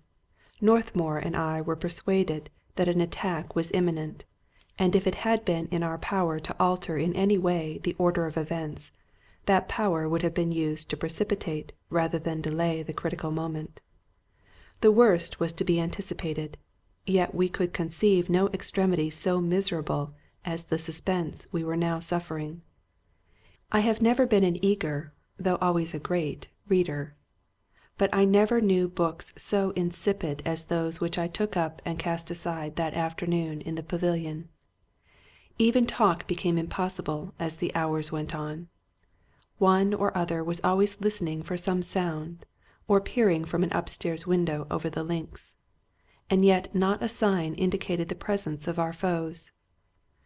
We debated over and over again my proposal with regard to the money, and had we been in complete possession of our faculties, I am sure we should have condemned it as unwise. But we were flustered with alarm, grasped at a straw, and determined, although it was as much as advertising Mr. Huddlestone's presence in the pavilion, to carry my proposal into effect. The sum was part in specie, part in bank paper, and part in circular notes payable to the name of James Gregory. We took it out, counted it, enclosed it once more in a dispatch box belonging to Northmour, and prepared a letter in Italian which he tied to the handle. It was signed by both of us under oath, and declared that this was all the money which had escaped the failure of the house of Huddlestone. This was, perhaps, the maddest action ever perpetrated by two persons professing to be sane. Had the dispatch box fallen into other hands than those for which it was intended, we stood criminally convicted on our own written testimony. But, as I have said, we were neither of us in a condition to judge soberly, and had a thirst for action that drove us to do something, right or wrong, rather than endure the agony of waiting. Moreover, as we were both convinced that the hollows of the links were alive with hidden spies upon our movements, we hoped that our appearance with the box might lead to a parley, and, perhaps, a compromise. It was nearly 3 when we issued from the pavilion. The rain had taken off, the sun shone quite cheerfully. I had never seen the gulls fly so close about the house, or approach so fearlessly to human beings. On the very doorstep one flapped heavily past our heads, and uttered its wild cry in my very ear. "There is an omen for you," said Northmour, who like all free thinkers was much under the influence of superstition. "They think we are already dead." I made some light rejoinder, but it was with half my heart, for the circumstance had impressed me. A yard or 2 before the gate, on a patch of smooth turf, we set down the dispatch box, and Northmour waved a white handkerchief over his head. Nothing replied. We raised our voices and cried aloud in Italian that we were there as ambassadors to arrange the quarrel, but the stillness remained unbroken, save by the seagulls and the surf. I had a weight at my heart when we desisted, and I saw that even Northmour was unusually pale. He looked over his shoulder nervously, as though he feared that someone had crept between him and the pavilion door. "By God," he said in a whisper, "this is too much for me." I replied in the same key, "Suppose there should be none, after all." "Look there," he returned, nodding with his head, as though he had been afraid to point. I glanced in the direction indicated, and there, from the northern quarter of the sea-wood, beheld a thin column of smoke rising steadily against the now cloudless sky. "Northmour," I said. We still continued to talk in whispers. "It is not possible to endure this suspense. I prefer death 50 times over. Stay you here to watch the pavilion. I will go forward and make sure, if I have to walk right into their camp." He looked once again all around him with puckered eyes, and then nodded assentingly to my proposal. My heart beat like a sledge-hammer as I set out walking rapidly in the direction of the smoke, and, though up to that moment I had felt chill and shivering, I was suddenly conscious of a glow of heat all over my body. The ground in this direction was very uneven. 100 men might have lain hidden in as many square yards about my path. But I, who had not practised the business in vain, chose such routes as cut at the very root of concealment, and, by keeping along the most convenient ridges, commanded several hollows at a time. It was not long before I was rewarded for my caution. Coming suddenly on to a mound somewhat more elevated than the surrounding hummocks, I saw, not 30 yards away, a man bent almost double, and running as fast as his attitude permitted, along the bottom of a gully. I had dislodged one of the spies from his ambush. As soon as I sighted him, I called loudly both in English and Italian, and he, seeing concealment was no longer possible, straightened himself out, leaped from the gully, and made off as straight as an arrow for the borders of the wood. It was none of my business to pursue. I had learned what I wanted, that we were beleaguered and watched in the pavilion, and I returned at once, and walked as nearly as possible in my old footsteps, to where Northmour awaited me beside the dispatch box. He was even paler than when I had left him, and his voice shook a little. "Could you see what he was like?" he asked. "He kept his back turned," I replied. "Let us get into the house, Frank. I don't think I'm a coward, but I can stand no more of this," he whispered. All was still and sunshiny about the pavilion as we turned to re-enter it. Even the gulls had flown in a wider circuit, and were seen flickering along the beach and sand-hills, and this loneliness terrified me more than a regiment under arms. It was not until the door was barricaded that I could draw a full inspiration and relieve the weight that lay upon my bosom. Northmour and I exchanged a steady glance, and I suppose each made his own reflections on the white and startled aspect of the other. "You were right," I said. "All is over. Shake hands, old man, for the last time." "Yes," replied he, "I will shake hands, for, as sure as I am here, I bear no malice. But, remember, if by some impossible accident we should give the slip to those blackguards, I'll take the upper hand of you by fair or foul." "Oh," said I, "you weary me." He seemed hurt and walked away in silence to the foot of the stairs, where he paused. "You do not understand," said he. "I am not a swindler, and I guard myself, that is all. I may weary you or not, Mr. Cassilis. I do not care a rush. I speak for my own satisfaction and not for your amusement. You had better go upstairs and court the girl. For my part, I stay here." "And I stay with you," I returned. "Do you think I would steal a march, even with your permission?" "Frank," he said, smiling, "it's a pity you are an ass, for you have the makings of a man. I think I must be fey to-day. You cannot irritate me, even when you try. Do you know," he continued softly, "I think we are the two most miserable men in England, you and I. We have got on to 30 without wife or child, or so much as a shop to look after. Poor, pitiful, lost devils, both. And now we clash about a girl, as if there were not several millions in the United Kingdom. Ah, Frank, Frank, the one who loses his throw, be it you or me, he has my pity. It were better for him, how does the Bible say? That a millstone were hanged about his neck, and he were cast into the depth of the sea. Let us take a drink," he concluded suddenly, but without any levity of tone. I was touched by his words, and consented. He sat down on the table in the dining-room, and held up the glass of sherry to his eye. "If you beat me, Frank," he said, "I shall take to drink. What will you do, if it goes the other way?" "God knows," I returned. "Well," said he, "well," he said, "here's a toast in the meantime. Italia irredenta." The remainder of the day was passed in the same dreadful tedium and suspense. I laid the table for dinner, while Northmour and Clara prepared the meal together in the kitchen.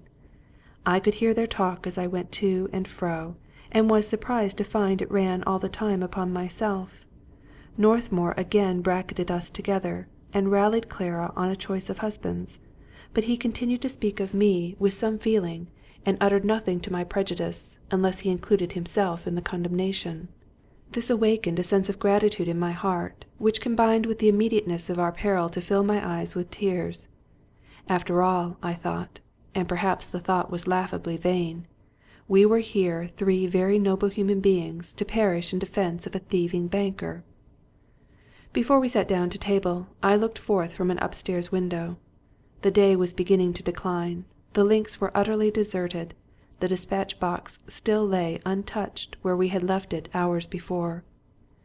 Mr. Huddlestone, in a long yellow dressing-gown, took one end of the table, Clara the other, while Northmour and I faced each other from the sides. The lamp was brightly trimmed. The wine was good. The viands, although mostly cold, excellent of their sort. We seemed to have agreed tacitly. All reference to the impending catastrophe was carefully avoided, and considering our tragic circumstances, we made a merrier party than could have been expected. From time to time, it is true, Northmour or I would rise from table and make a round of the defences, and on each of these occasions Mr. Huddlestone was recalled to a sense of his tragic predicament, glanced up with ghastly eyes, and bore for an instant on his countenance the stamp of terror. But he hastened to empty his glass, wiped his forehead with his handkerchief, and joined again in the conversation. I was astonished at the wit and information he displayed. Mr. Huddlestone's was certainly no ordinary character. He had read and observed for himself. His gifts were sound, and though I could never have learned to love the man, I began to understand his success in business, and the great respect in which he had been held before his failure. He had, above all, the talent of society, and though I never heard him speak but on this one and most unfavourable occasion, I set him down among the most brilliant conversationalists I ever met. He was relating with great gusto, and seemingly no feeling of shame, the manoeuvres of a scoundrelly commission merchant whom he had known and studied in his youth, and we were all listening with an odd mixture of mirth and embarrassment, when our little party was brought abruptly to an end in the most startling manner. A noise, like that of a wet finger on a window-pane, interrupted Mr. Huddlestone's tale, and in an instant we were all four as white as paper, and sat tongue-tied and motionless round the table. "A snail," I said at last, for I had heard that these animals made a noise somewhat similar in character. "Snail be damned," said Northmour. "Hush!" The same sound was repeated twice at regular intervals, and then a formidable voice shouted through the shutters the Italian word "Traditore." Mr. Huddlestone threw his head in the air, his eyelids quivered. Next moment he fell insensible below the table. Northmour and I had each run to the armoury and seized a gun. Clara was on her feet, with her hand at her throat. We stood waiting, for we thought the hour of attack was certainly come. But second passed after second, and all but the surf remained silent in the neighbourhood of the pavilion.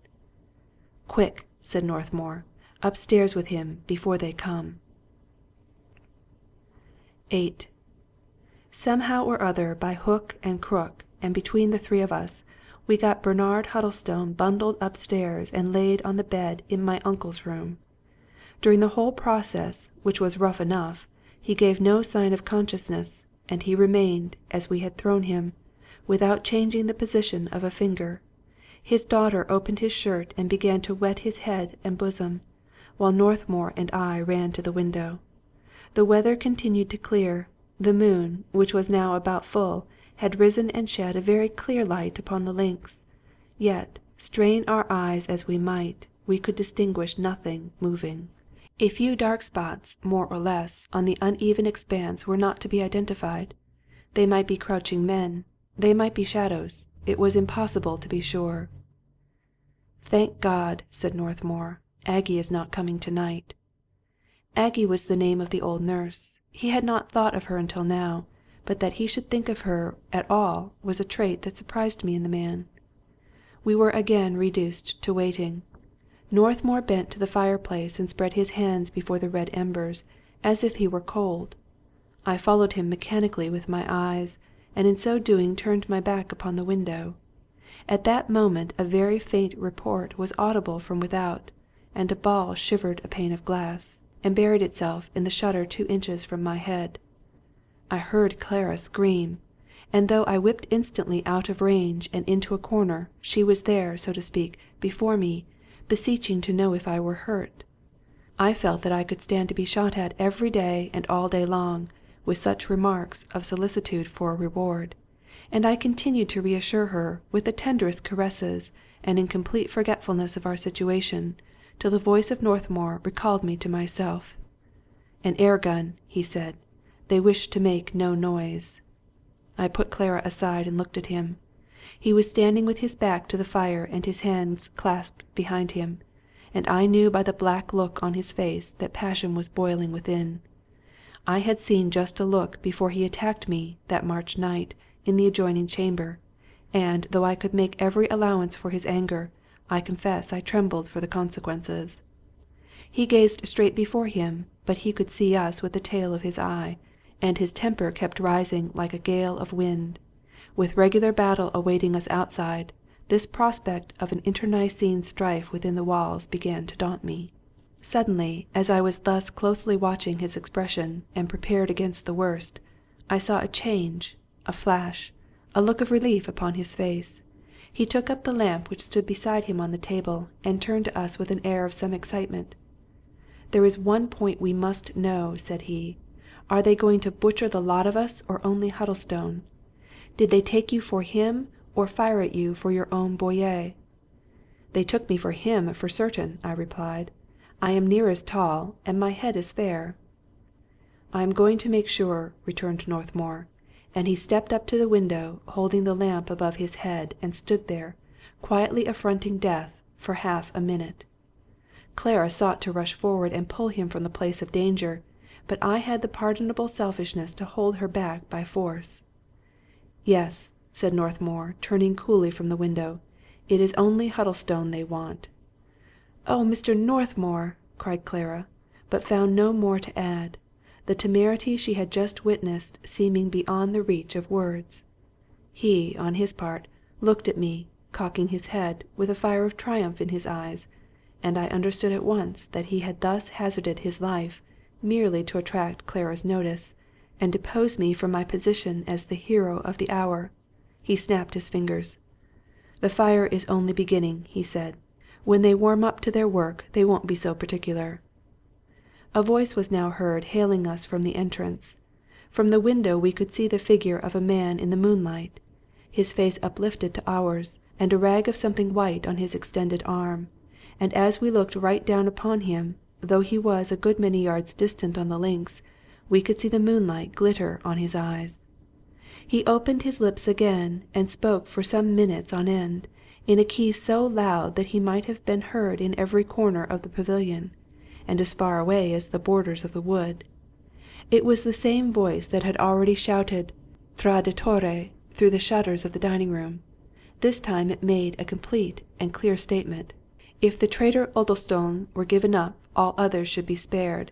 If not, no one should escape to tell the tale. "Well, Huddlestone, what do you say to that?" asked Northmour, turning to the bed. Up to that moment the banker had given no sign of life, and I, at least, had supposed him to be still lying in a faint. But he replied at once, and in such tones as I have never heard elsewhere, save from a delirious patient, adjured and besought us not to desert him. It was the most hideous and abject performance that my imagination can conceive. "Enough!" cried Northmour, and then he threw open the window, leaned out into the night, and in a tone of exaltation, and with a total forgetfulness of what was due to the presence of a lady, poured out upon the ambassador a string of the most abominable raillery, both in English and Italian, and bade him begone where he had come from. I believe that nothing so delighted Northmour at that moment as the thought that we must all infallibly perish before the night was out. Meantime the Italian put his flag of truce into his pocket and disappeared, at a leisurely pace, among the sand-hills. "They make honourable war," said Northmour. "They are all gentlemen and soldiers. For the credit of the thing, I wish we could change sides, you and I, Frank, and you too, Missy, my darling, and leave that being on the bed to some one else. Tut! Don't look shocked. We are all going post to what they call eternity, and may as well be above board while there's time. As far as I am concerned, if I could first strangle Huddlestone and then get Clara in my arms, I could die with some pride and satisfaction. And as it is, by God, I'll have a kiss." Before I could do anything to interfere, he had rudely embraced and repeatedly kissed the resisting girl. Next moment I had pulled him away with fury and flung him heavily against the wall. He laughed loud and long, and I feared his wits had given way under the strain, for even in the best of days he had been a sparing and quiet laugher. "Now, Frank," said he, when his mirth was somewhat appeased, "it's your turn. Here's my hand. Good-bye. Farewell." Then seeing me stand rigid and indignant, and holding Clara to my side, "Man," he broke out, "are you angry? Did you think we were going to die with all the airs and graces of society? I took a kiss. I'm glad I did it. And now you can take another if you like, and square accounts." I turned from him with a feeling of contempt which I did not seek to dissemble. "As you please," said he. "You've been a prig in life, a prig you'll die." And with that he sat down on a chair, a rifle over his knee, and amused himself with snapping the lock. But I could see that his ebullition of light spirits, the only one I ever knew him to display, had already come to an end, and was succeeded by a sullen, scowling humour. All this time our assailants might have been entering the house, and we been none the wiser. We had in truth almost forgotten the danger that so imminently overhung our days. But just then Mr. Huddlestone uttered a cry, and leaped from the bed. I asked him what was wrong. "Fire!" he cried. "They have set the house on fire!" Northmour was on his feet in an instant, and he and I ran through the door of communication with the study. The room was illuminated by a red and angry light. Almost at the moment of our entrance, a tower of flame arose in front of the window, and, with a tingling report, a pane fell inward on the carpet. They had set fire to the lean-to outhouse, where Northmour used to nurse his negatives. "Hot work," said Northmour. "Let us try in your old room." We ran thither in a breath, threw up the casement and looked forth. Along the whole back wall of the pavilion piles of fuel had been arranged and kindled, and it is probable they had been drenched with mineral oil, for, in spite of the morning's rain, they all burned bravely. The fire had taken a firm hold already on the outhouse, which blazed higher and higher every moment. The back door was in the centre of a red-hot bonfire. The eaves we could see, as we looked upward, were already smouldering, for the roof overhung, and was supported by considerable beams of wood. At the same time hot, pungent, and choking volumes of smoke began to fill the house. There was not a human being to be seen to right or left. "Ah, well," said Northmour, "here's the end, thank God." And we returned to my uncle's room. Mr. Huddlestone was putting on his boots, still violently trembling, but with an air of determination such as I had not hitherto observed. Clara stood close by him, with her cloak in both hands, ready to throw about her shoulder, and a strange look in her eyes, as if she were half hopeful, half doubtful of her father. "Well, boys and girls," said Northmour, "how about a sally? The oven is heating, it is not good to stay here and be baked, and, for my part, I want to come to my hands with them, and be done." "There's nothing else left," I replied. And both Clara and Mr. Huddlestone, though with a very indifferent intonation, added, "Nothing." As we went downstairs the heat was excessive, and the roaring of the fire filled our ears, and we had scarce reached the passage before the stairs window fell in, a branch of flame shot brandishing through the aperture, and the interior of the pavilion became lighted up with that dreadful and fluctuating glare. At the same moment we heard the fall of something heavy and inelastic in the upper story. The whole pavilion, it was plain, had gone alight like a box of matches, and now not only flamed sky-high to land and sea, but threatened with every moment to crumble and fall about our ears. Northmour and I cocked our revolvers. Mr. Huddlestone, who had already refused a firearm, put us behind him with a manner of command. "Let Clara open the door," said he, "so, if they fire a volley, she will be protected. And in the meantime stand behind me. I am the scapegoat. My sins have found me out." I heard him, as I stood breathless by his shoulder, with my pistol ready, pattering off prayers in a tremulous, rapid whisper, and, I confess, horrid as the thought may seem, I despised him for thinking of supplications in a moment so critical and thrilling. In the meantime, Clara, who was dead white but still possessed her faculties, had displaced the barricade from the front door. Another moment and she had pulled it open.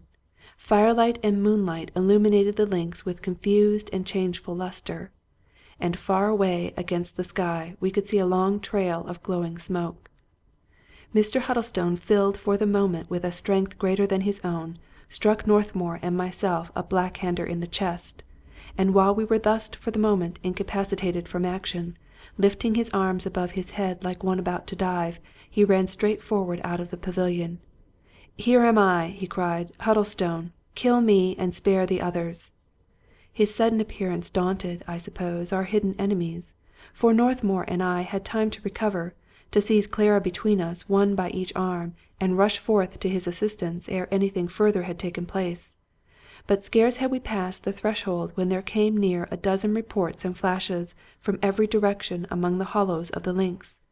Mr. Huddlestone staggered, uttered a weird and freezing cry, threw up his arms over his head, and fell backward on the turf. "Traditore! Traditore!" cried the invisible avengers. And just then a part of the roof of the pavilion fell in, so rapid was the progress of the fire.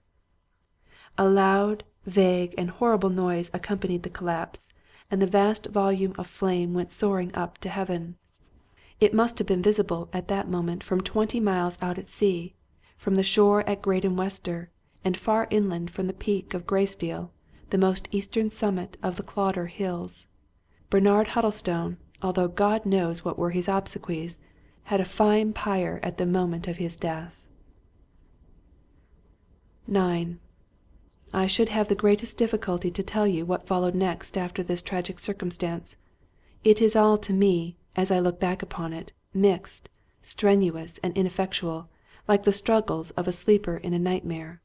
Clara, I remember, uttered a broken sigh and would have fallen forward to the earth had not Northmour and I supported her insensible body. I do not think we were attacked.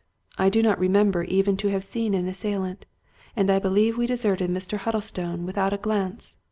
I only remember running like a man in a panic, now carrying Clara altogether in my own arms, now sharing her weight with Northmour, now scuffling confusedly for the possession of that dear burden. Why we should have made for my camp in the hemlock den, or how we reached it, are points lost for ever to my recollection. The first moment at which I became definitely sure, Clara had been suffered to fall against the outside of my little tent. Northmour and I were tumbling together on the ground, and he, with contained ferocity, was striking for my head with the butt of his revolver. He had already twice wounded me on the scalp, and it is to the consequent loss of blood that I am tempted to attribute the sudden clearness of my mind. I caught him by the wrist. "Northmour," I remember saying, "you can kill me afterwards. Let us first attend to Clara." He was at that moment uppermost. Scarcely had the words passed my lips when he had leaped to his feet and ran toward the tent. The next moment he was straining Clara to his heart and covering her unconscious hands and face with caresses. "Shame!" I cried. "Shame to you, Northmour!" And, giddy though I still was, I struck him repeatedly on the head and shoulders. He relinquished his grasp and faced me in the broken moonlight. "I had you under, and I let you go," said he, "and now you strike me. Coward!" "You are the coward," I retorted. "Did she wish your kisses while she was still sensible of what you wanted? Not she. And now she may be dying, and you waste this precious time and abuse her helplessness. Stand aside and let me help her." He confronted me for a moment, white and menacing, then suddenly he stepped aside. "Help her then," said he. I threw myself on my knees beside her and loosened as well as I was able her dress and corset. But while I was thus engaged, a grasp descended on my shoulder. "Keep your hands off her," said Northmour fiercely. "Do you think I have no blood in my veins?" "Northmour," I cried, "if you will neither help her yourself nor let me do so, do you know that I shall have to kill you?" "That is better," he cried. "Let her die also. Where's the harm? Step aside from that girl and stand up to fight." "You will observe," I said, half rising, "that I have not kissed her yet." "I dare you to," he cried. I do not know what possessed me. It was one of the things I am most ashamed of in my life, though, as my wife used to say, I knew that my kisses would always be welcome were she dead or living. Down I fell upon my knees, parted the hair from her forehead, and, with the dearest respect, laid my lips for a moment on that cold brow. It was such a caress as a father might have given. It was such a one as was not unbecoming from a man soon to die to a woman already dead. "And now," said I am at your service, Mr. Northmour." But I saw, to my surprise, that he had turned his back upon me. "Do you hear?" I asked. "Yes," said he, "I do. If you wish to fight, I am ready. If not, go on and save Clara. All is one to me." I did not wait to be twice bidden, but stooping again over Clara, continued my efforts to revive her.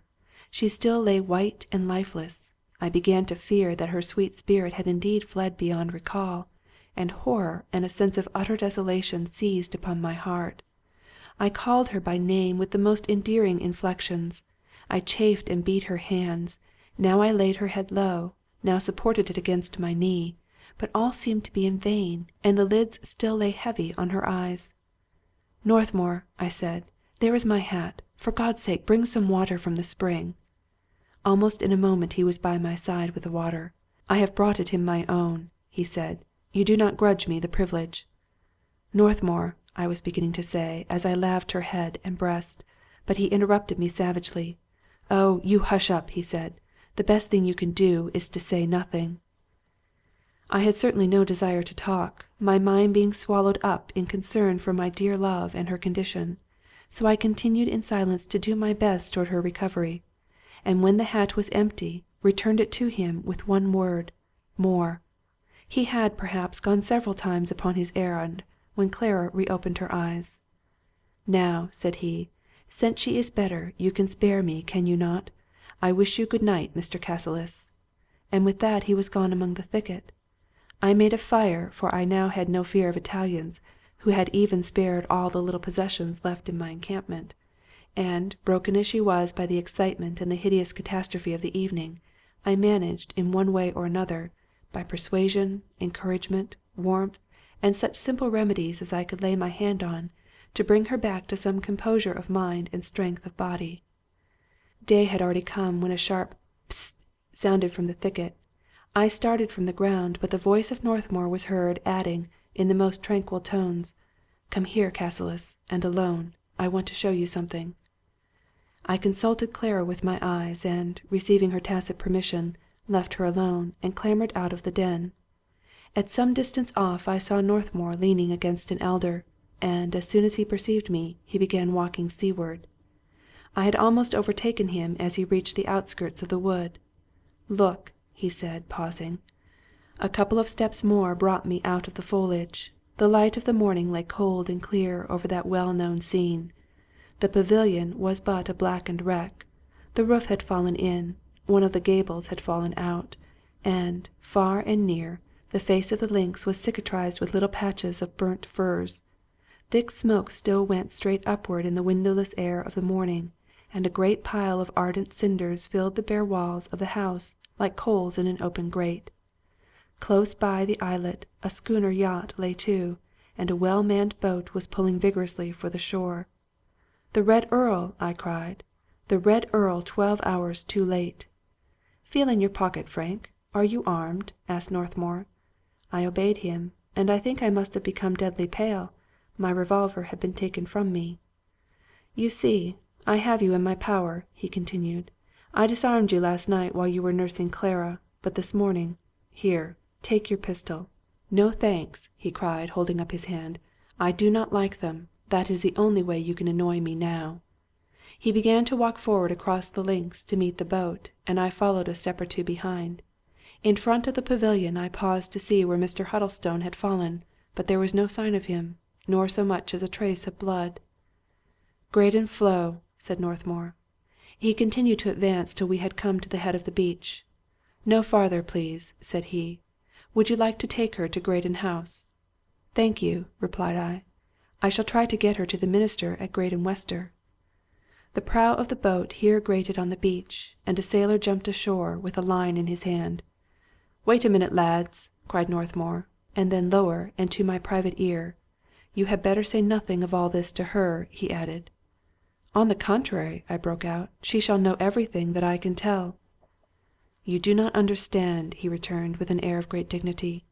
"It will be nothing to her. She expects it of me. Good-bye," he added, with a nod. I offered him my hand. "Excuse me," said he. "It's small, I know, but I can't push things quite so far as that. I don't wish any sentimental business, to sit by your hearth with a white-haired wanderer and all that. Quite the contrary. I hope to God I shall never again clap eyes on either of you." "Well, God bless you, Northmour," I said heartily. "Oh, yes," he returned. He walked down the beach, and the man who was ashore gave him an arm on board, and then shoved off and leaped into the bows himself. Northmour took the tiller, and the boat rose to the waves, and the oars between the tholepins sounded crisp and measured in the morning air. They were not yet half-way to the Red Earl, and I was still watching their progress when the sun rose out of the sea. One more word, and my story is done. Years after, Northmour was killed fighting under the colours of the Garibaldi for the liberation of the Tyrol. End of Part 3, and end of The Pavilion on the Links by Robert Louis Stevenson.